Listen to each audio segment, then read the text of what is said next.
Hello दोस्तों। मेरा नाम रिया है। मैं 26 साल की हूँ। मेरा रंग गोरा है। लंबे काले बाल हैं जो मेरी कमर तक लहराते हैं। मेरी आंखें, हाँ, वो थोड़ी नशीली हैं। ऐसा मेरे कॉलेज के दोस्त कहते थे। और मेरा फिगर, चलो इतना कहूंगी कि जब मैं जीन्स और टॉप पहनकर कॉलेज जाती थी तो लड़के मुड़ मुड़ कर देखते थे। लेकिन मैं ऐसी लड़की नहीं हूँ जो हर किसी की तारीफ पर पिघल जाए। मैं दिल्ली में रहती हूँ। मेरा परिवार वो बिल्कुल आम मध्यम वर्गीय परिवार है। पापा सरकारी दफ्तर में क्लर्क हैं, हमेशा अपने फाइलों और मीटिंग्स में डूबे रहते हैं। मम्मी गृहिणी है और घर को संभालने में उनकी जिंदगी बीत जाती है। मेरी दादी भी हमारे साथ रहती हैं। वो घर की सबसे सख्त पुलिस वाली हैं। हर छोटी बड़ी बात पर उनकी नजर रहती है। और हाँ, मेरा एक छोटा भाई भी है जो स्कूल में पढ़ता है। मैं एक प्राइवेट कॉलेज में एमए कर रही हूँ। कॉलेज की जिंदगी ने मुझे बहुत कुछ सिखाया। वहाँ की सहेलियों की संगत में मैं थोड़ा बिंदास हो गई, शायद थोड़ा ज्यादा ही। कॉलेज में लड़कों से फ्लर्ट करना, देर रात तक पार्टियों में जाना और थोड़ा बहुत मस्ती मजाक मेरी जिंदगी का हिस्सा बन गया था। बात उस साल की है जब गर्मियां अपने चरम पर थी। दिल्ली की सड़कों पर धूप ऐसी चमक रही थी कि लगता था जैसे आसमान से आग की बारिश हो रही हो।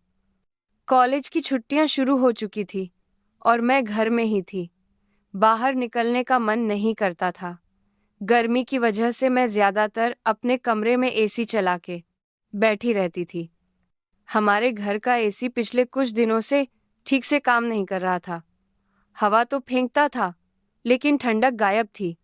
मम्मी ने कई बार पापा से कहा, एसी की सर्विस करवा लो, गर्मी में रहा नहीं जा रहा। लेकिन पापा अपने ऑफिस के काम में इतने उलझे रहते थे कि बात टलती रही।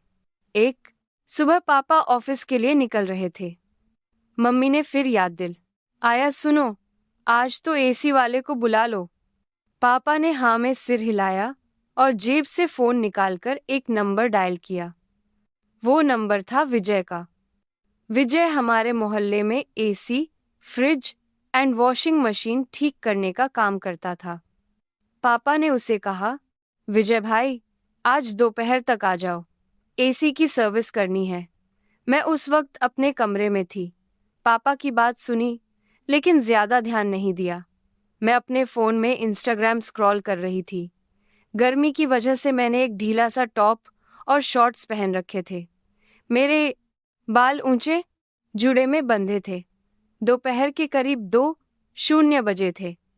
मैं, मम्मी और दादी लंच कर चुके थे। मम्मी रसोई में बर्तन साफ कर रही थी और दादी अपनी चारपाई पर बैठकर रामायण पढ़ रही थी। मेरा भाई अपने दोस्तों के साथ क्रिकेट खेलने गया था। मैं अपने कमरे में लेटी थी जब दरवाजे की घंटी बजी। मम्मी ने आवाज लगाई, रिया, जरा दरवाजा देख तो। मैंने थोड़ा झुंझलाते हुए फोन साइड में रखा और दरवाजा खोलने गई। दरवाजे पर एक आदमी खड़ा था। उसने नीली शर्ट और पैंट पहन रखी थी। कंधे पर एक बैग लटका हुआ था जिसमें शायद उसके औजार थे।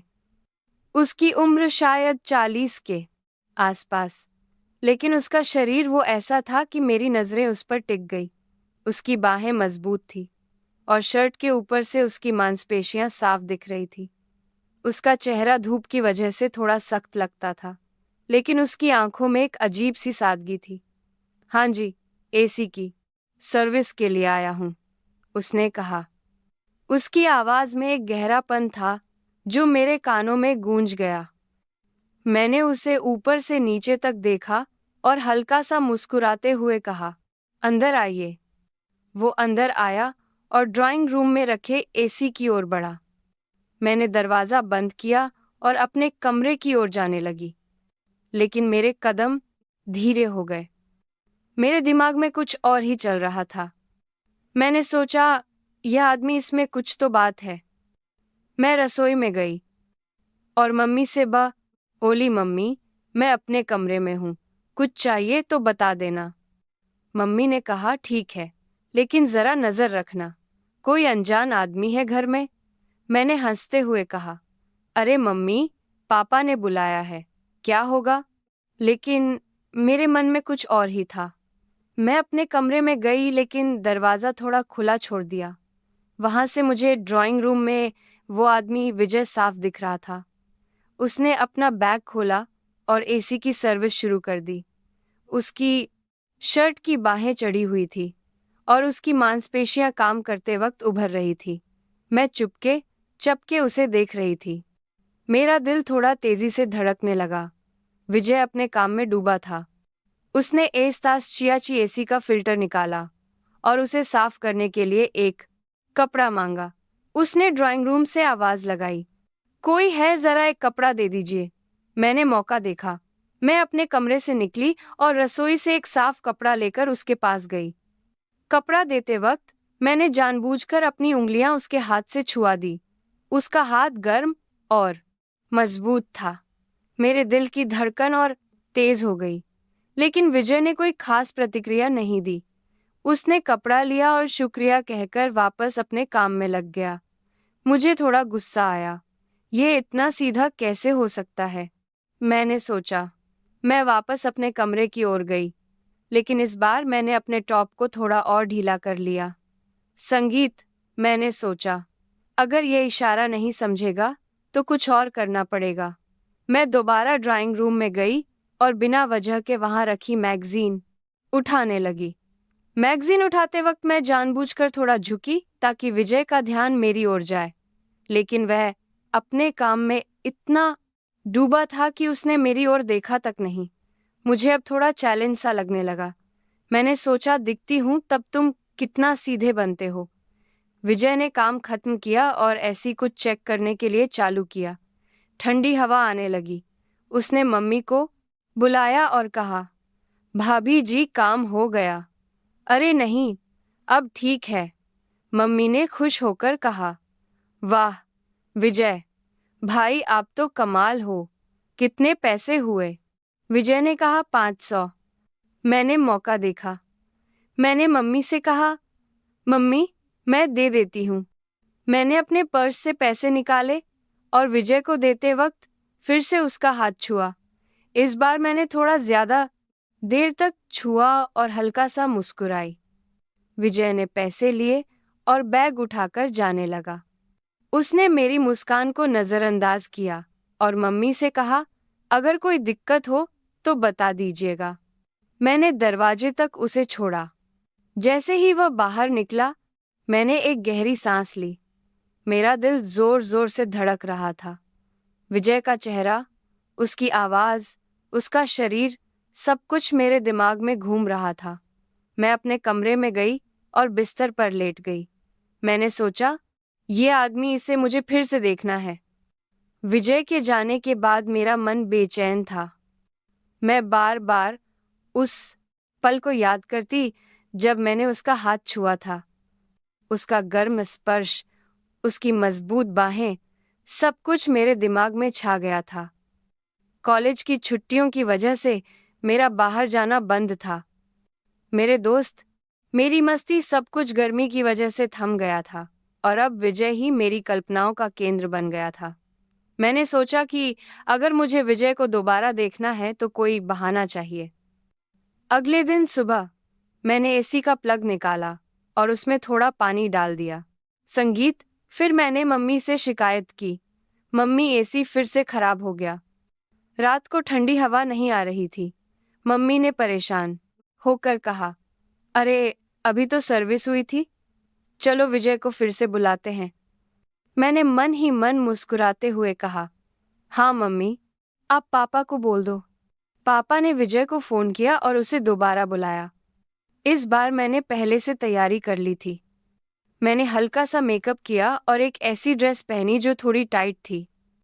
मैं चाहती थी कि विजय का ध्यान मेरी ओर जाए।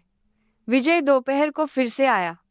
मैंने दरवाजा खोला और उसे मीठी मुस्कान के साथ अंदर बुलाया। उसने वही सादगी भरा जवाब दिया, जी एसी में क्या दिक्कत है? मैंने बनावटी परेशानी दिखाते हुए कहा, पता नहीं, कल रात से बिल्कुल ठंडा नहीं कर रहा। विजय ने एसी चेक किया और पाया कि उसमें पानी भरा हुआ है। उसने मम्मी से कहा, भाभी जी, इसमें पानी चला गया है, शायद कोई गलती से डाल दिया। मैंने मासूम बनते हुए कहा, अरे ऐसा कैसे हो गया? शायद मैंने गलती से कुछ कर दिया। विजय ने कोई शक नहीं किया और काम शुरू कर दिया। मैं फिर से चुपके चुपके उसे देखने लगी। इस बार मैंने एक गिलास पानी लिया और उसे देने के बहाने उसके पास गई। पानी देते वक्त मैंने जानबूझकर गिलास को थोड़ा हिलाया, जिससे पानी उसकी शर्ट पर गिर गया। अरे सॉरी, सॉरी, मैंने बनावटी अफसोस जताया और अपने दुपट्टे से उसकी शर्ट पहुंचने लगी। मैंने जानबूझकर उसके सीने को छुआ। विजय थोड़ा असहज हुआ और पीछे हटते हुए बोला, कोई बात नहीं, मैं ठीक कर लूंगा। मैंने मन ही मन सोचा, यह इतना सीधा कैसे हो सकता है? मेरा मन अब विजय के बिना चैन नहीं पा रहा था। फिर मैंने अगले हफ्ते वॉशिंग मशीन को जानबूझकर खराब कर दिया था। पाइप को ढीला कर दिया जिससे पानी लीक होने लगा। मम्मी को शिकायत की और उन्होंने पापा को बोलकर विजय को फिर से बुलाया। मेरे दिल में एक अजीब सी बेचैनी थी। मैं चाहती थी कि विजय मेरी ओर ध्यान दे, मेरी बातों को समझे, लेकिन वह हर बार की तरह सीधा साधा ही रहा। जब विजय आया, मैंने दरवाज़ा खोला। मैंने एक टाइट कुर्ती और जीन्स पहन रखी थी, हल्का सा मेकअप और मेरे बाल खुले हुए थे। मैंने उसे देखकर मुस्कुराते हुए कहा, आइए विजय भैया, इस बार वॉशिंग मशीन खराब हो गई है। विजय ने अपनी वही सादगी भरी मुस्कान दी और बोला, जी दिखाइए, क्या दिक्कत है? मैं उसे वॉशिंग मशीन के पास ले गई। वो काम में जुट गया। मैं उसके आसपास मंडराने लगी, कभी उसे पानी का गिलास देने के बहाने तो कभी बेवजह कुछ पूछने के बहाने। मैं चाहती थी कि वह मेरी ओर देखे, मेरी बातों पर ध्यान दे, लेकिन वह अपने काम में इतना डूबा था कि मेरी सारी कोशिशें बेकार जा रही थी। मैंने एक बार फिर कोशिश की। जब वह मशीन के पास झुका हुआ था, मैंने जानबूझकर उसके करीब जाकर कहा, विजय भैया, यह मशीन क्यों खराब हुई है? मैंने अपनी आवाज को थोड़ा नरम और मीठा रखा। विजय ने बिना मेरी ओर देखे कहा, शायद इस्तेमाल ज्यादा हो रहा है, मैं ठीक कर देता हूँ। मुझे गुस्सा तो आया, लेकिन साथ ही उसकी सादगी मुझे और खींच रही थी। मैंने सोचा, इस बार तो मैं तुम्हें मेरी ओर देखने पर मजबूर कर दूंगी। जब विजय ने काम खत्म किया, मैंने मम्मी से कहा, मम्मी, मैं पैसे दे देती हूँ। मैंने पर्स से पैसे निकाले और विजय को देते वक्त फिर से उसका हाथ छुआ। इस बार मैंने थोड़ा और देर तक उसका हाथ पकड़ा और हल्का सा मुस्कुराई। मैंने कहा, आज मम्मी, दैट, विजय भैया, आप इतना अच्छा काम करते हो, अगली बार भी आपको ही बुलाएंगे। विजय ने हल्का सा सिर हिलाया और बोला, जी शुक्रिया। लेकिन इस बार मैंने उससे बात करने की कोशिश की। मैंने कहा, विजय भैया, आपका नंबर मिल सकता है, मतलब अगर फिर से कुछ खराब हो। तो विजय ने थोड़ा असहज होकर कहा, जी आप पापा जी को बता देना, वो मुझे बुला लेंगे। और वो अपना बैग उठाकर चला गया। मुझे गुस्सा भी आया और हंसी भी। यह आदमी इतना सीधा कैसे हो सकता है, मैंने सोचा, लेकिन उसका वो सीधापन ही मुझे और पागल कर रहा था। मैं अपने कमरे में गई और अब बिस्तर पर लेट गई।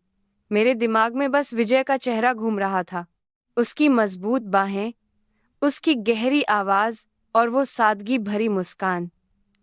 लेकिन दोस्तों, मुझे नहीं पता था कि मेरी यह हरकतें अब किसी की नज़र में आ चुकी थी। दादी को शक होने लगा था। वो देख रही थी कि जा हरकतें अब बाहों के बब भी विजय आता है। मैं बेवजह ड्राइंग रूम में चक्कर लगाती हूँ। मेरे कपड़े, मेरा व्यवहार, सब कुछ बदल जाता था। एक दिन दादी ने मम्मी से कहा, इस लड़की पर नज़र रखो, कुछ गड़बड़ लग रही है। मम्मी ने हंस कर टाल दिया, अरे मान जी, आप भी ना, रिया तो बस ऐसे ही है। लेकिन दादी का शक गहरा होता जा रहा था। संगीत और मैं अपने जुनून में इतनी अंधी हो चुकी थी कि मुझे कुछ दिखाई नहीं दे रहा था। विजय के जाने के बाद मेरा मन और बेचैन हो गया। मैं दिन रात बस उसी के बारे में सोचती थी। कॉलेज संगीत की छुट्टियों की वजह से मेरा बाहर जाना बंद था। मेरे दोस्त, मेरी मस्ती, सब कुछ थम गया था और विजय ही अब मेरी दुनिया का केंद्र बन चुका था। मैंने ठान लिया कि मुझे उसे फिर से बुलाना है, लेकिन इस बार कुछ ऐसा करना था कि वह मेरी ओर ध्यान दे। मैंने अब फ्रिज को निशाना बनाया। मैंने फ्रिज का तापमान गड़बड़ कर दिया जिससे वह ठंडा करना बंद कर दे। मैंने मम्मी से शिकायत की, मम्मी फ्रिज खराब हो गया है, कुछ भी ठंडा नहीं हो रहा। मम्मी ने परेशान होकर कहा, अरे यह क्या मुसीबत है, अभी तो वॉशिंग मशीन ठीक कराई थी। चलो विजय को फिर बुलाते हैं। मैंने मन ही मन मुस्कुराते हुए कहा, हाँ मम्मी, आप पापा को बोल दो। पापा ने विजय को फोन किया। मैंने इस बार और ज्यादा तैयारी की। मैंने एक लाल रंग की सलवार कमीज पहनी जो मेरे बदन पर एकदम फिट थी। हल्का सा मेकअप, काजल और होठों पर गुलाबी लिपस्टिक। मैंने अपने बालों को खुला छोड़ दिया। मैं चाहती थी कि विजय मुझे देखे और मेरी तारीफ करे। जब विजय आया, मैंने दरवाजा खोला। मैंने उसे देखकर अपनी सबसे प्यारी मुस्कान दी और कहा, आइए विजय भैया। इस बार फ्रिज ने धोखा दे दिया। विजय ने हल्का सा सिर हिलाया और रसोई की ओर बढ़ गया, जहां फ्रिज रखा था। मैं उसके पीछे पीछे गई। वो फ्रिज चेक करने में जुट गया। मैंने मौका देखकर बात शुरू की, विजय भैया, आप तो हर चीज ठीक कर लेते हो, इतना टैलेंट कहाँ से आता है? विजय ने बिना मेरी ओर देखे कहा, जी, बस मेहनत और अनुभव। मैंने फिर कोशिश की। मैंने जानबूझकर फ्रिज के पास रखी एक बोतल गिरा दी और उसे उठाने के बहाने विजय के करीब गई। बोतल उठाते वक्त मैंने उसका हाथ छू लिया। इस बार मैंने थोड़ा और जोर से छुआ और मेरी आंखें उसकी आंखों से मिली। मैंने हल्का सा मुस्कुराते हुए कहा, सॉरी, गलती से हो गया। विजय थोड़ा असहज हुआ। उसने जल्दी से अपना हाथ खींचा और बोला, कोई बात नहीं। मैंने देखा कि वो थोड़ा घबरा गया था। मेरे मन में एक अजीब सी जीत का एहसास हुआ। मैंने सोचा, चलो इस बार तो तुमने मुझे देखा, लेकिन दोस्तों, मुझे नहीं पता था कि मेरी ये हरकतें अब किसी और की नज़र में थी। दादी उस दिन रसोई के पास ही थी। उन्होंने मुझे विजय के करीब जाते देख लिया। उन्होंने मेरी हर हरकत पर गौर किया। मेरी मुस्कान, मेरा बार बार विजय के पास जाना और वह पल जब संगीत मैंने उसका हाथ छुआ। दादी चुप थी, लेकिन उनकी आंखों में एक आग थी। विजय ने फ्रिज ठीक किया और मम्मी से पैसे लिए। मैंने फिर से पैसे देने का बहाना बनाया। इस बार मैंने पैसे देते वक्त उसकी उंगलियों को हल्का सा दबाया और कहा, विजय भैया, आप जल्दी जल्दी आया करो। विजय ने कुछ नहीं कहा। उसने बस सिर हिलाया और चला गया। लेकिन मेरे दिल में एक तूफान उठ रहा था। मैं चाहती थी कि वह मेरी ओर देखे, मेरे साथ बात करे, मेरे करीब आए। मैं अपने जुनून में इतनी डूब चुकी थी कि मुझे कुछ और दिखाई नहीं दे रहा था। विजय के जाने के बाद मैं अपने कमरे में थी। मैं बिस्तर पर लेटी हुई थी और मेरे दिमाग में बस वही पल घूम रहा था जब मैंने उसका हाथ छुआ था। मैं सोच रही थी कि अगली बार क्या करूंगी। शायद उसे फिर से बुलाऊंगी, शायद इस बार कुछ और करूंगी। लेकिन तभी मम्मी ने मुझे आवाज लगाई, रिया नीचे आ। मम्मी की आवाज में एक अजीब सा गुस्सा था। मैं नीचे गई। वहां मम्मी और दादी दोनों बैठी थी। दादी की आंखों में गुस्सा और मम्मी के चेहरे पर निराशा थी। मैंने पूछा, क्या हुआ मम्मी? दादी ने मुझे घूरते हुए कहा, तुझे शर्म नहीं आती? यह क्या हरकतें कर रही थी तू उस विजय के साथ? मेरा दिल धक से रह गया। मैंने बनावटी मासूमियत दिखाते हुए कहा, कैसी हरकतें दादी? मैंने तो कुछ किया ही नहीं। लेकिन दादी ने मुझे चुप करा दिया। मैंने सब देखा। तू बार बार उसके पास क्यों जा रही थी? उसका हाथ क्यों छू रही थी? ये क्या तमाशा लगा रखा है? मम्मी ने भी गुस्से में कहा, रिया, तू कॉलेज में पढ़ती है, लेकिन इसका मतलब ये नहीं कि तू ऐसी हरकतें करे। हमने तुझे इतनी आज़ादी दी और तू ये सब कर रही है। मैं चुप थी। मेरे पास कोई जवाब नहीं था। मैंने सोचा कि शायद मैं माफ़ी मांग लूं और बात खत्म हो जाए। मैंने कहा, मम्मी दादी, मैंने कुछ गलत नहीं किया। मैं तो बस लेकिन दादी ने मुझे बीच में रोक दिया। बस कर रिया, अब और बहाने नहीं सुनने। उस दिन मुझे बहुत डांट पड़ी। मम्मी और दादी ने मुझे साफ चेतावनी दी कि अगर मैंने फिर से ऐसी हरकत की तो वो पापा को बताएंगी। मैं अपने कमरे में गई और रोने लगी। मुझे गुस्सा भी आ रहा था और डर भी लग रहा था। मैंने सोचा कि शायद अब मुझे रुक जाना चाहिए, लेकिन मेरे दिल में विजय की यादें अभी भी ताज़ा थी। कुछ दिन बाद मम्मी ने पापा को सब बता दिया। पापा को बहुत गुस्सा आया। उन्होंने विजय को फ़ोन किया और उसे घर बुलाया। जब विजय आया, पापा ने उसे खूब डांटा। तुम्हारी हिम्मत कैसे हुई मेरी बेटी के साथ ऐसी हरकत करने की? पापा चिल्लाए। विजय ने सफाई देने की कोशिश की। साहब, मैंने कुछ नहीं किया, मैं तो बस काम करने आया था। लेकिन पापा ने उसकी एक ना सुनी। उन्होंने गुस्से में पुलिस को बुला लिया। विजय को हिरासत में ले लिया गया। मोहल्ले में बात फैल गई। लोग तरह तरह की बातें करने लगे। कुछ लोग कहने लगे कि विजय ने गलत हरकत की। कुछ लोग मेरे बारे में गलत बोलने लगे। मेरे परिवार की इज्जत पर बनाई। विजय को पुलिस ने कुछ देर बाद छोड़ दिया क्योंकि कोई सबूत नहीं था। लेकिन मोहल्ले की बातों ने मेरे परिवार को तोड़ दिया।